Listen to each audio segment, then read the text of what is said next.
ଦି sentence part 1 ଓଡ଼ିଆରେ ଗୋଟିଏ sentence ଗୋଟିଏ କିମ୍ବା ଏକାଧିକ ଶବ୍ଦରେ ତିଆରି। ଗ୍ରାମାରର ନିୟମାନୁଯାୟୀ ସେଗୁଡ଼ିକୁ ସଜାଇ ରଖାଯାଏ ଏବଂ ସେମାନଙ୍କର ସମଷ୍ଟିଗତ ଏକ ଅର୍ଥ ଥାଏ। ଉଦାହରଣ, ଆଇ ଗୋ ଟୁ ସ୍କୁଲ। ଏହି ବାକ୍ୟ 4ଟି ଶବ୍ଦରେ ତିଆରି। ଗ୍ରାମାରର ନିୟମାନୁଯାୟୀ ସେଗୁଡ଼ିକୁ ସଜାଇ ରଖାଯାଇଛି। ସେମାନଙ୍କର ଏକ ପୂର୍ଣ୍ଣ ଅର୍ଥ ଅଛି। ଗୋଟିଏ ଶବ୍ଦରେ ବାକ୍ୟ ତିଆରି ହୋଇପାରେ, ଯଥା ଗୋ, କମ୍ ଇତ୍ୟାଦି। ଗୋଟିଏ ଶବ୍ଦରେ ଗୋଟିଏ ବାକ୍ୟ ତିଆରି ହେଲେ ତାହା ଏକ ଭାର୍ବ ହୋଇଥାଏ। କେତେକ ସେଣ୍ଟେନ୍ସର ଶେଷରେ ଫୁଲ୍ ଷ୍ଟପ୍, ଅନ୍ୟ କେତେକ ସେଣ୍ଟେନ୍ସର ଶେଷରେ କ୍ୱେଶ୍ଚନ ମାର୍କ ଓ ମାର୍କ ଅଫ୍ ଏକ୍ସକ୍ଲାମେସନ୍ ଦିଆଯାଏ, ଯଥା ଆଇ ଗୋ ଟୁ ସ୍କୁଲ। ଏଠାରେ ଫୁଲ୍ ଷ୍ଟପ୍ ଦିଆଗଲା। Do you know English? ଏଠାରେ କ୍ୱେଶ୍ଚନ ମାର୍କ ଦିଆଗଲା। How wonderful? ଏଠାରେ ମାର୍କ ଅଫ୍ ଏକ୍ସକ୍ଲାମେସନ୍ ଦିଆଗଲା। 3 ପ୍ରକାରର ସେଣ୍ଟେନ୍ସ ଅଛି: simple sentence, compound sentence, complex sentence. ଏବେ ସିମ୍ପଲ ସେଣ୍ଟେନ୍ସ ବିଷୟରେ ଆଲୋଚନା କରିବା। ଏଥିରେ ଗୋଟିଏ କ୍ଲଜ୍ ଥାଏ। ଏହା 4 ପ୍ରକାରର ଅଟେ: declarative simple sentence, imperative simple sentence, interrogative simple sentence, exclamatory simple sentence. Declarative simple sentence କୌଣସି ଜିନିଷ ବା ଘଟଣା ବିଷୟରେ ବର୍ଣ୍ଣନା କରେ।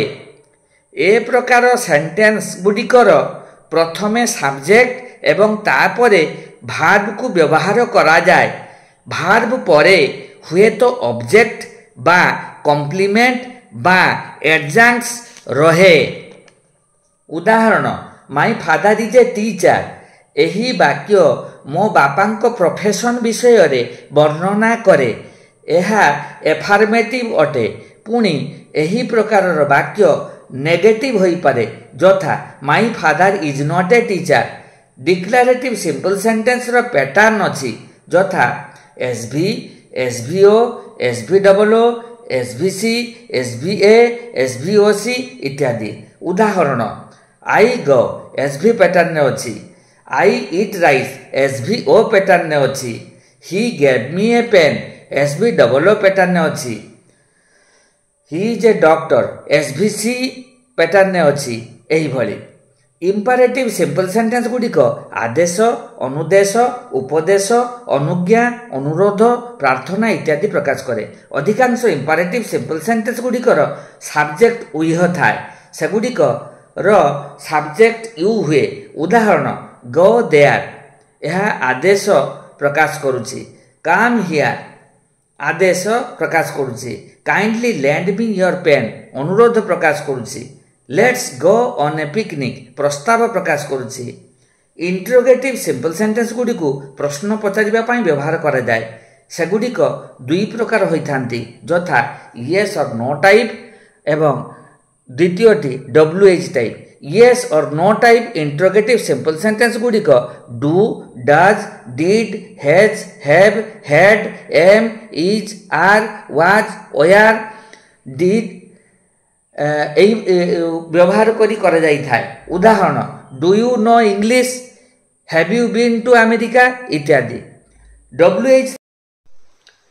WH type interrogative simple sentence ଗୁଡ଼ିକ WH ୱାର୍ଡସ୍ ଯଥା who, what, why, when, how ଇତ୍ୟାଦି ବ୍ୟବହାର କରି କରାଯାଇଥାଏ।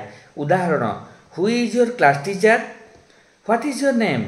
ହାଉ ଡୁ ୟୁ ଡୁ ଇତ୍ୟାଦି। ଏକ୍ସକ୍ଲାମେଟୋରୀ ସିମ୍ପଲ ସେଣ୍ଟେନ୍ସ ଗୁଡ଼ିକ ବିସ୍ମୟ, ଦୁଃଖ, ଆନନ୍ଦ ଇତ୍ୟାଦି ମନର ଭାବନା ବା ଆବେଗକୁ ପ୍ରକାଶ କରନ୍ତି। ଉଦାହରଣ, what a beautiful girl she is. ଏହି ବାକ୍ୟ ବିସ୍ମୟ ପ୍ରକାଶ କରୁଛି। Alas she is dead. ଏହା ଦୁଃଖ ପ୍ରକାଶ କରୁଛି। Hurrah we have won the match. ଏହା ଆନନ୍ଦ ପ୍ରକାଶ କରୁଛି। ଧନ୍ୟବାଦ।